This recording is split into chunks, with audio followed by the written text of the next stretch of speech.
Have you ever taken a vacation and still came back feeling tired? Or gone to bed after a long day and woken up feeling like you hadn't rested at all? Most people think the problem is the amount of work. Just do less. Plan your time. Find balance. But here's the thing. Your brain isn't tired from working too hard. It's tired from never being given permission to truly stop. And the Japanese figured out how to fix this centuries before neuroscience had an explanation for it. Today, I'm going to show you 3 Japanese practices that reset an overwhelmed brain.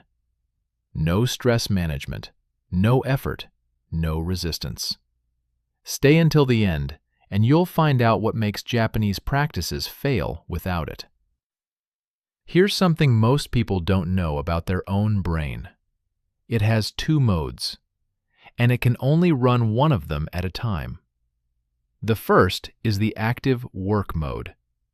It switches on every time you think, decide, respond, plan. Every action you take activates this mode. It burns through energy quickly and produces cortisol as a byproduct. The second is the recovery mode. It only switches on when you're not doing anything specific, just looking out the window, sitting without purpose, letting your thoughts drift wherever they want. And here's what neuroscience discovered. This changes everything. Recovery mode is not passive. This is exactly when the brain consolidates memory, processes emotions, repairs neural connections damaged by stress, and generates creative ideas. When you live without pauses, this mode never switches on. Resting with your phone in hand, scrolling through social media, watching videos. Notifications on your phone or a podcast in your ears constantly pulling your attention away. The brain doesn't recover this way. Instead, cortisol accumulates. And after a while, even 8 hours of sleep doesn't feel like rest. That's what an overwhelmed brain actually is.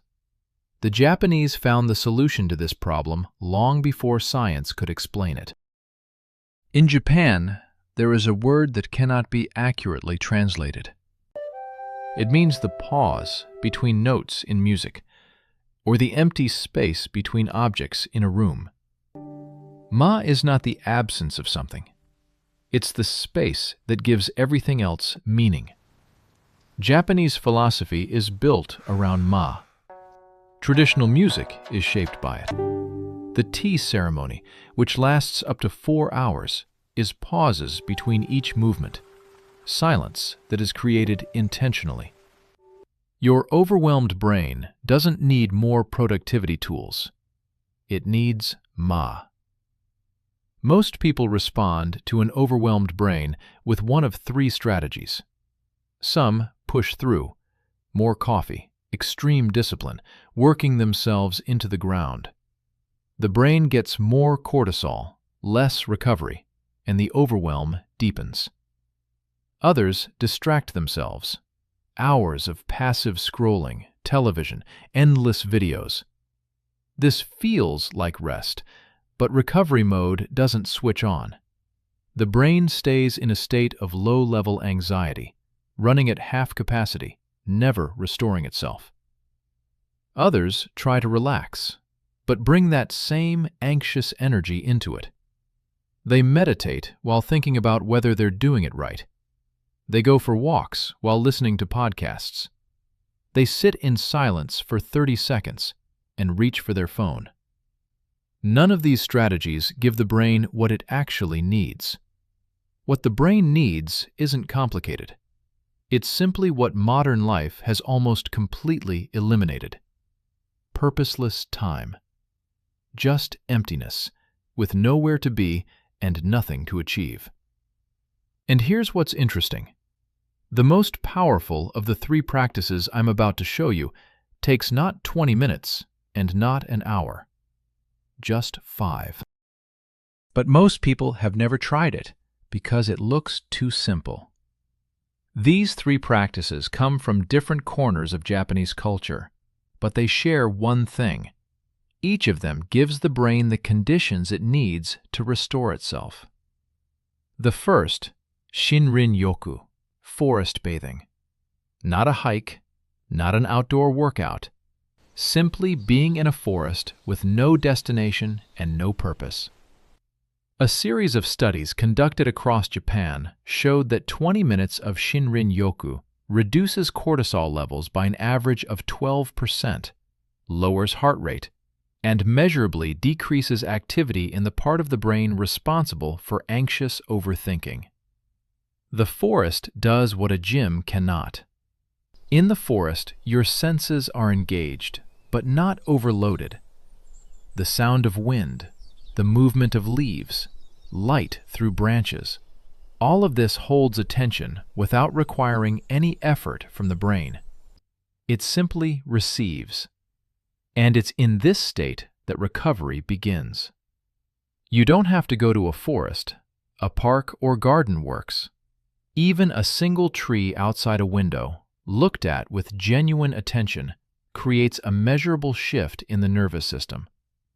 The key is no goals, no tasks, no podcast in your ears. You're there simply to be there. The second, Chado, the tea ceremony. Most people think of the Japanese tea ceremony as a beautiful cultural ritual. It is, but it's also one of the most sophisticated nervous system reset protocols ever created by human beings. The ceremony is deliberately slow. Every movement is considered. The water heats without rushing. The tea is prepared with full attention.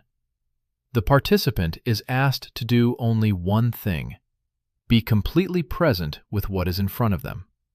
No planning, no thinking ahead, just this cup, this room, this moment. The brain, receiving rich sensory experience from the present, the warmth of the cup, the smell of the tea, the sound of the water, has no space left to generate anxiety about the future or regret about the past. Take 1 cup of something warm. Hold it in both hands. 5 minutes with nowhere to be. No phone, no screen, just the cup, the warmth, and your full attention. The third, Wabi-Sabi. Wabi-Sabi is the Japanese aesthetic of imperfection and impermanence. The beauty of a cracked ceramic bowl, a moss-covered stone, an asymmetrical garden. Most stress doesn't come from the problems themselves. It comes from the feeling that everything is going wrong. When you didn't finish a project or a conversation didn't go well, when life doesn't look the way you imagined it. Wabi-Sabi offers a different perspective. Stop fighting and see this as part of life, not a sign that something is broken. The Japanese deliberately value a cracked bowl. The crack isn't a defect, it's the bowl's history. It's exactly what makes it alive. When you start looking at your own life the same way, something inside releases. Because the brain finally stops spending its energy fighting what already is. Each of the three practices works on its own level. Shinrin-Yoku releases accumulated tension from the nervous system. The tea ceremony brings the brain back to the present moment. Wabi-Sabi frees the mind from its constant battle with what already exists. Together, they create something your brain perhaps hasn't had in a very long time. Research shows that just 10 to 15 minutes of genuine rest per day, and within 2 to 4 weeks, the brain begins to recover. Stress levels drop. Concentration returns. Emotions stop spiraling out of control. Your brain isn't broken. It simply hasn't been given permission to stop for a long time. And here's something that no video about stress and recovery ever talks about. The practices only work when you remove the guilt. Most people feel a quiet guilt even while resting. Somewhere in the background, a thought circles. I should be doing something useful right now. And it's exactly this background guilt that stops the brain from truly switching off. The Japanese relationship with ma is different. The pause there isn't justified by what it produces. You rest not so that you can work more efficiently tomorrow.